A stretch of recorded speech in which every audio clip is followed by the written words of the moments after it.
Kuksit i ka mjaftuar një penalti e shënuar nga Redon Danaj për të siguruar mbijetesën në kategorinë e parë. Në një ndeshje play-outi shumë të luftuar nga skuadrat mes Kuksit dhe Orikut, ku nuk ka munguar ndërhyrjet ashpra dhe shumë kartona të verdh që në minutat e para, gjithçka është vendosur nga një penalti akorduar në minutën e 30 të takimit nga gjyqtari Olsion Yzeiraj pas një faulli ndaj Redon Danajt në zonë. Ka qenë vetë ky i fundit që mori përsipër gjuajtjen duke transformuar saktësisht për t'i dhënë avantazhin verilindorëve.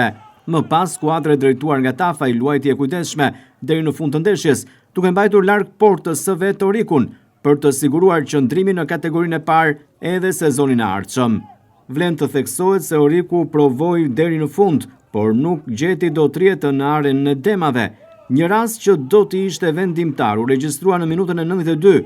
Kuksi shkaktoi faull në zonë të rrezikshme, ndërsa portieri Orikut e mori përsipër. Ahmed Bunkohev ju afrua mrekullis.